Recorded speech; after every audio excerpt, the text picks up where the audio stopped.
Segundo as previsões de datas aí de 5, 10, 15, 20 anos atrás, 2005 seria o ápice da pandemia mental, dos problemas mentais.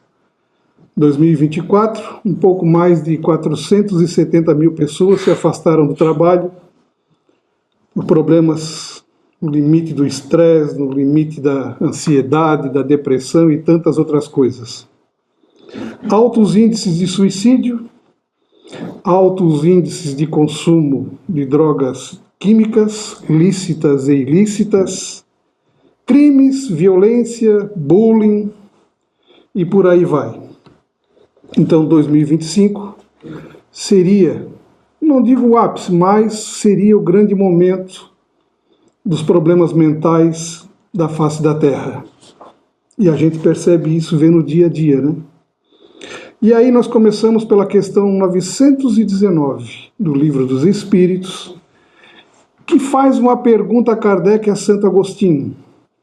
Ele pergunta assim: qual o meio prático mais eficaz que tem o homem de se melhorar nesta vida e de resistir à atração do mal? Qual o meio prático? Não tem outro. Não é teórico, é prático. Faz porque o negócio vinga. Mais eficaz. É o mais eficaz. É a prática mais eficaz que tem o homem de se melhorar nesta vida e de resistir à tentação do mal. Ele não perguntou o que é que se pode fazer para se melhorar. Ele perguntou qual o meio prático. Ele já foi, cortou em cima. Ele não perguntou o que é que se pode fazer. Não. Kardec perguntou qual o meio prático mais eficaz para que eu fique livre das tentações, das influências e eu consiga me melhorar nesta existência. Aí, um sábio da antiguidade, no caso Sócrates, disse: conhece-te a ti mesmo. Quer dizer, só tendo conhecimento mesmo, por quê? Porque o mérito tem que ser teu, o mérito tem que ser nosso. A superação ela é individual. Nós é que temos que sair da encrenca e do buraco que nós nos metemos. Então, é através do conhecimento de si mesmo. Aí tem uma questão, um item A da mesma questão, e Kardec pergunta: concebemos toda a sabedoria desta máxima, porém a dificuldade está precisamente em cada um conhecer-se a si mesmo. Qual o meio de consegui-lo? Que eu tenho que ter o conhecimento de mim mesmo, tudo. Mas como é que eu faço isso? De que forma eu posso? Aí Santo Agostinho responde: fazei como eu fazia. À noite, quando eu estava na Terra, ele dizia, né? Quando eu vivia na Terra, ele interrogava a própria consciência dele no final de tarde. O que é que eu fiz de bom e de ruim durante o dia? Será que eu cometi algum erro no meu dia? Será que eu prejudiquei alguém? Será que eu fiz uma atitude boa? Ele analisava tudo aquilo que ele fazia de dia. Ele colocava na contabilidade diária dele os prós e os contras, o certo e o errado, o bom e o ruim. Diz ainda Santo Agostinho no trecho ali ainda: aquele que todas as noites, evocasse todas as ações que praticara durante o dia e inquirisse de si mesmo o bem ou o mal que houvera feito, rogando a Deus e ao seu anjo de guarda que o esclarecessem, grande força adquiriria para se aperfeiçoar. Por quê? Crede-me, Deus o assistiria. Aí eu perguntei: bom, será que ele não me assiste? Será que ele teria que me assistir se eu fizesse esse questionamento? Será que o meu anjo de guarda não me assiste porque eu não faço esse questionamento? Aqui diz, porque crede-me, Deus ou assistiria? A impressão que dá é que ele não assiste, né? Porque a gente não para fazer esse questionamento. Como é que eu vou traçar um intercâmbio se eu não paro para conversar com o meu mentor, com o meu anjo de guarda, com aquele que me segue, seja lá quem for? Eu não abro o espaço para esse diálogo. Então quer dizer que ele não nos assiste. Eu fiquei pensando, será que é? Porque nós não abrimos esse canal do diálogo com Deus e com o nosso anjo de guarda. É a mesma coisa que você pagar uma consulta, ir no médico, sentar diante dele e achar que ele vai adivinhar o que você tem, sem abrir a boca. Aí você fica diante do médico e ele fica olhando para você. Se você não falar o que tem, o médico não vai dizer nada. A mesma coisa é para com o nosso anjo de guarda.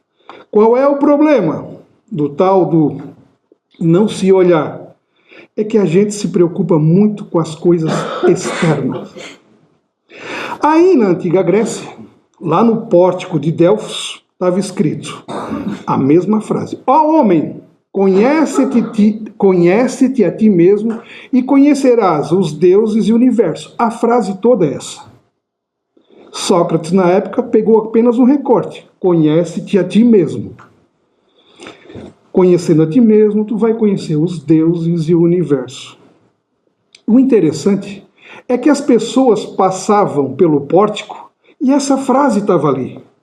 Mas mesmo assim eles entravam no templo para conversar com a pitonisa, que trabalhava para o deus Apolo, para saber sobre o dia, o futuro, como é que estava, como é que seria, como é que não seria.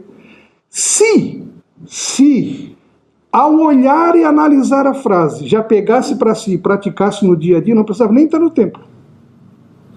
E eu falei isso lá na casa espírita nossa lá, que está assim, ó, fora da caridade não há salvação. Não bastava nada, era só olhar ali, fora da caridade não há salvação, vai fazer aquilo que está ali.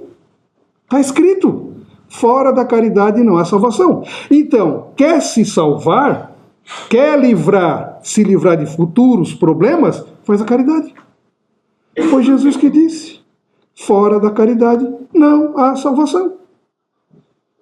Mas a frase fica, nós entramos no centro espírita, passamos pela frase na saída e não conseguimos internalizar a frase para fazer essa prática diária em todos os ambientes que nós estamos.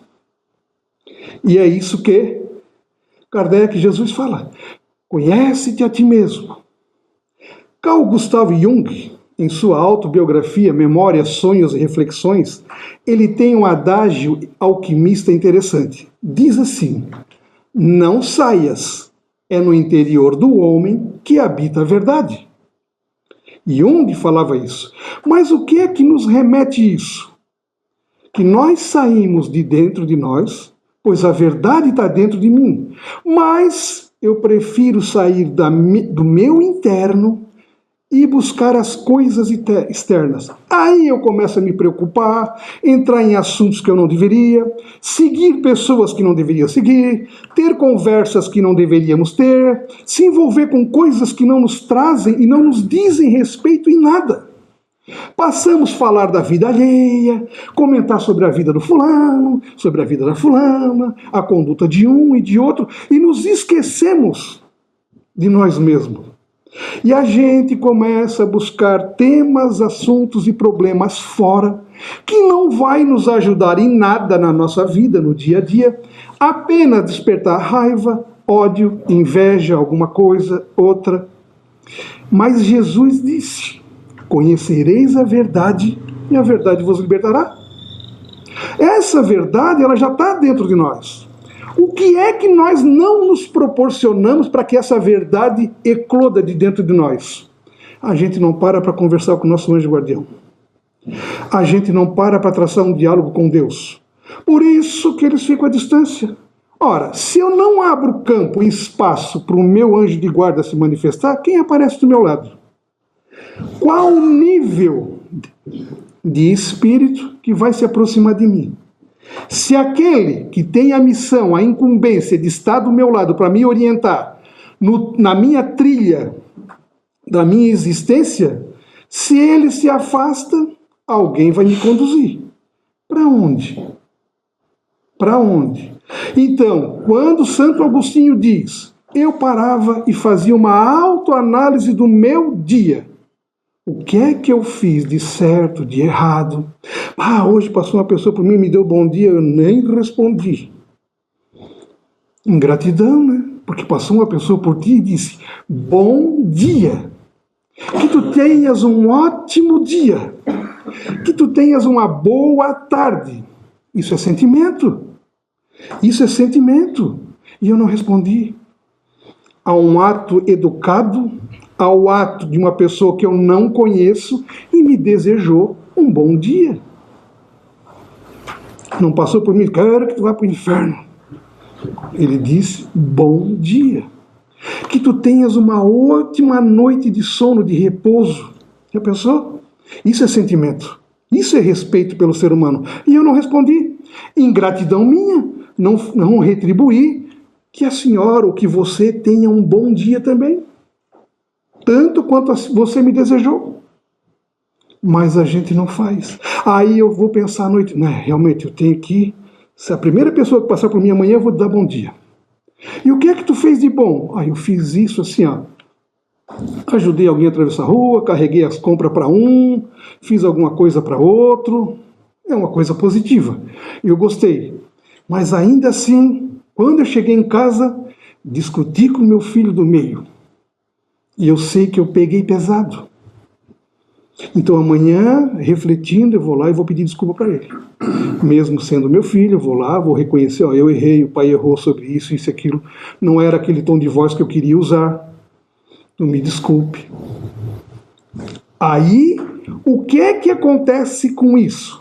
Esse caminho do exercício da humildade, a espiritualidade, o nosso anjo de guarda, tem alguém ali que está querendo entrar no eixo. E aí eles começam a nos intuir para dar mais bom dia, para que aquilo fique no automático. Porque quando eu estou de dia refletindo sobre isso, é o meu consciente que está aberto. Eu estou reconhecendo aquilo que eu fiz no meu dia a dia. Quando eu vou dormir, o meu consciente fecha a janela e o meu inconsciente abre.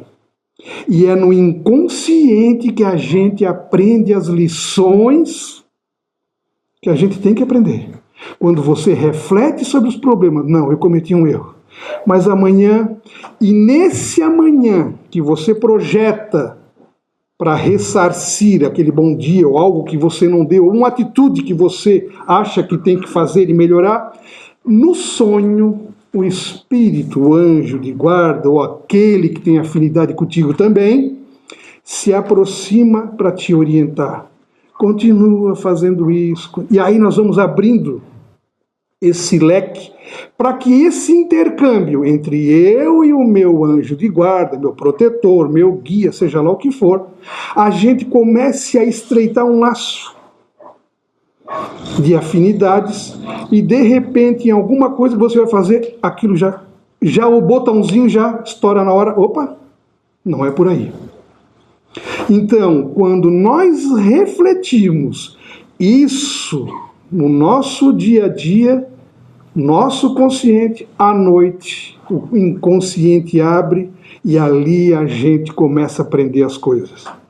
Isso serve até para educar crianças, principalmente dos 0 aos 3 anos de idade. Já falei isso aqui em outras épocas. O bom e o correto de educar é quando ela estiver dormindo. Se você tem um filho de 15, 16, esses adolescentes ou aborrecentes, que quer mudar alguma coisa, comece pelo exercício quando ele estiver dormindo, depois de uma meia hora no sono. Abra um livro de mensagem do lado dele e comece a conversar mentalmente como se ele estivesse na tua frente. Ele está desperto. O corpo, o consciente, e o inconsciente começa a receber as lições. Quando ele acorda, ele já está...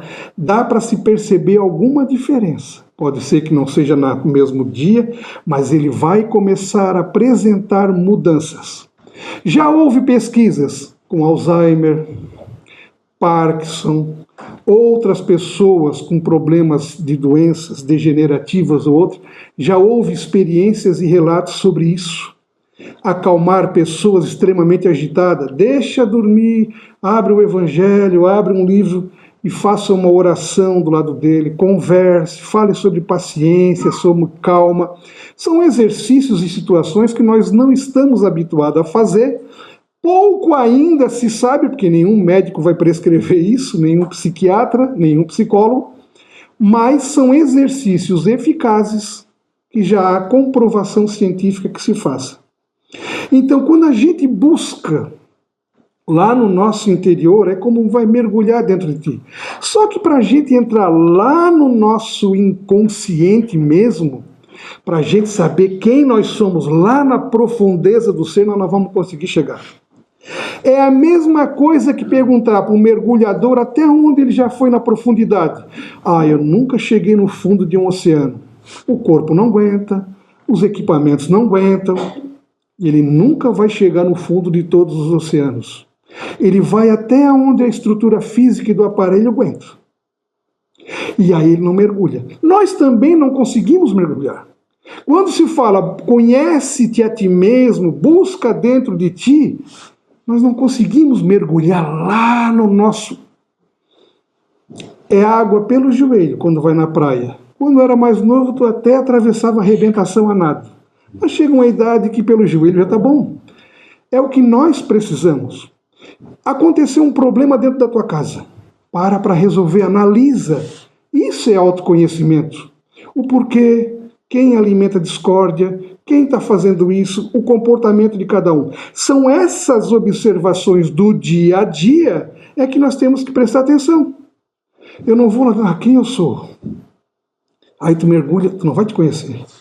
Mas a gente pode ter a dimensão quando um atrito com a esposa, com o esposo, com o filho, com o pai, com um amigo no local de trabalho.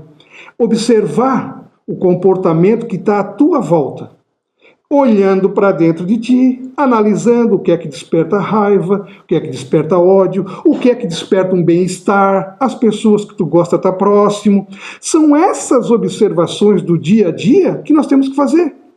Se o nosso passado foi apagado para não nos lembrarmos de quem nós fomos, é porque alguma coisa de providência divina tem. Porque senão, tenho certeza que ninguém estaria aqui hoje. Ninguém estaria. Casamento não teria. Filhos, então, porque os nossos perrengues estão dentro da família. É essa observação do nosso dia a dia que nós temos que ter. No ambiente de trabalho, aquele funcionário, pelo amor de Deus, lá vem, quando ele entra, tu já começa o Pai Nosso. É isso que nós temos que observar. Não para julgar ele. O que é que tem dentro de mim que irrita naquilo que ele faz? Que me irrita quando eu vejo. O que é que eu tenho dentro de mim que eu, quando chego lá, parece que eu... Ai, teve uma fulana hoje que me deu um abraço que parece que sugou a minha energia. Eu fui engatinhando para casa. Não consegui ficar de pé. O que tu fez foi uma caridade para uma criatura que precisava de alguma coisa. Quer recuperar energia? Ou tu faz uma boa de uma caminhada, ou tu chega em casa, descansa, reclina um pouquinho ali, dá um cochilo para te recuperar aquilo. Mas não foi uma coisa ruim que ela deixou contigo. Foi providencial aquele abraço. Nós é que temos que saber lidar com isso que acontece conosco. Então, o nosso autoconhecimento é isso. É aquilo que está no nosso dia a dia. Não tenta buscar uma coisa do passado que não vai dar certo. Está fechado. Se a gente soubesse, imagina tu olhar assim para tua esposa, pois é, numa encarnação passada, quando ela era homem, ela te jogou lá de cima do castelo. E agora? Tu precisa saber disso? O importante é que, nessa existência, vocês se deem bem. Se dando bem nessa existência, educando bem os filhos nessa existência, pode ter certeza que metade do caminho tu já fez. Então é essa observação do desconforto diário que a gente tem que observar. Gandhi, quando leu o Sermão da Montanha, Ele só leu o capítulo das bem-aventuranças. Bem-aventurados, misericordiosos, porque serão bem-aventurados aflitos, bem-aventurados aqueles que... Ele leu apenas o capítulo do Sermão da Montanha, das bem-aventuranças, e ele entendeu a Bíblia inteira. E ele disse ainda, se perdessem todos os livros sacros da humanidade e se salvasse o Sermão da Montanha, só o Sermão da Montanha, todos os livros de todas as religiões fossem sumidos, tirados da face da terra e ficasse o Sermão da Montanha, nada estaria perdido. E está no Evangelho, Sermão da Montanha. Gandhi disse isso. Então, nada se perderia se a gente entendesse o capítulo das bem-aventuranças. Bem-aventurados a tua aflição, a tua dor, e assim vai. É em João que está as bem-aventuranças, né? E Jesus disse, conhece e vai buscar a verdade, que tu vai te libertar dos teus problemas. E essa verdade está dentro de nós. O que diferencia um jardim de um terreno baldio é o trato e o cuidado que se tem. Um está abandonado, cheio de inso, mato, que nem... Quem é que deixou esse terreno assim? E um jardim com plantas ornamentadas, bonito. É o que nós precisamos ter dentro de nós. Um jardim bem cuidado. Quando surge uma plantinha lá, uma erva daninha, que é o pensamento negativo, vai lá e poda, corta ela, para não deixar ela matar uma planta boa do teu jardim. É isso que nós temos que fazer no nosso dia a dia. É isso que nós temos que fazer na nossa existência. Nós temos que nos conhecer agora, saber o que acontece no nosso dia a dia, como nós estamos vivendo, como nós estamos conduzindo as relações de família, de sentimento, de amigos, de trabalho, de tudo aquilo que nos envolve. É isso que nós temos que entender o que está se passando à nossa volta. E tentar fazer o melhor dentro disso. Se conhecer, deu um problema tão ruim hoje que eu não sei o que é que eu fui fazer. Gritei, me esperneei. Calma, chega em casa, respira. E tenta analisar o que é que gerou aquilo. E aí, sabendo o que é que aconteceu, tente consertar ou não, mas temos que saber o que é que está acontecendo. Então, o autoconhecimento tem que ser proporcionado assim. Buscar dentro de ti, porque as verdades estão todas no nosso inconsciente. Estão todas dentro de nós. Parar de seguirmos ou de analisarmos a vida alheia, que não vai dar em nada para nós. Não nos acrescenta em nada na vida saber o que se passa na casa do vizinho, no relacionamento dele, com quem ele se envolve, com quem não se envolve, se está só, se tem filho, se não tem filho. É o Instagram, é o Facebook. Cuida da tua saúde mental, que é o que nós precisamos. Cuidar da nossa saúde mental. Tirar aquela água da caixa d'água, transbordar, deixar ela mudar para encher de água nova. É o que nós estamos precisando fazer. Tirar esse lixo mental que a gente vem acumulando ao longo de séculos e séculos de conduta, de atitudes, que nos fazem amarrar num país de prova e expiação. É isso que nós precisamos. Temos que fazer isso. Deixar o outro viver a vida dele. Vamos respeitar os outros. E aquilo que nos aborrece, que a gente vê no outro, pergunta se a gente também não tem dentro de nós, né? Os preconceitos. É isso que nós temos que observar. Por que que essa pessoa me irrita? Não conheço, não é minha amiga, não é meu amigo, não é nada, mas eu tenho uma vontade de botar numa nave e mandar para os quintos. Mas da onde surgiu isso? Esse ódio gratuito. Olha, eu encontro todo dia, mas não. Calma, não vamos dizer que é do passado, não isso? Mas reflete o momento. Por que será? O problema está em ti, em observar. Se você observou e ela não está nem aí, é aí que vem o autoconhecimento. Por que que isso acontece comigo? Quando nós começarmos a exercitar esse autoconhecimento, buscar as coisas, entender aquilo que está no nosso dia a dia ao nosso lado, a gente vai começar a aprumar uma vida mais feliz, uma vida mais equilibrada, sabendo por que está passando por aquela situação, e os outros são os outros. Nós é que temos que manter a nossa saúde mental. Os nossos filhos têm o código de barra deles, a esposa tem o código de barra delas, o marido tem o código de barra dele. Cada um, se passar o leitor, são todos diferentes, diversos. E a gente tem que se preocupar com a nossa saúde mental. Isso é que é importante. O outro não pode te derrubar, não pode jogar na lona. Se jogou na lona é porque alguma coisa está faltando para a gente. Entendimento nosso. Por isso que a gente sempre tem que estreitar, através da meditação, através da leitura, através de estudo, a nossa condição de autoconhecimento, de buscarmos o conhecimento mesmo daquilo que nos incomoda no dia a dia, aquilo que nós temos de bom, aquilo que nós temos de ir. Por isso que a gente tem que refletir isso todas as noites. Todos os dias, final de tarde, a gente tem que refletir sobre isso. Aí, Deus vai começar a se aproximar mais no sentido de o mentor, o nosso guia, o nosso anjo guardião, estreitar uma relação. E aí tu vai fazer uma coisa, já vem na cabeça de imediato. Não vai. Porque alguém do teu lado já está dizendo, não. E é isso que nós precisamos. As lições, entre aspas, não são difíceis. São exercícios diários, com uma certa dificuldade, mas eles não são impossíveis. Basta termos a vontade e vestirmos a sandalinha da humildade. Em reconhecer quando a gente erra, abafar quando a gente sabe que está certo, mas deixa lá só para ti. Mas a gente tem que se reconhecer. A gente tem que vestir essa sandália da humildade para entender o que se passa dentro de nós. Que a doce e suave paz de Jesus possa estar no coração de cada um de vós e que todos tenham uma boa noite de repouso e até a próxima.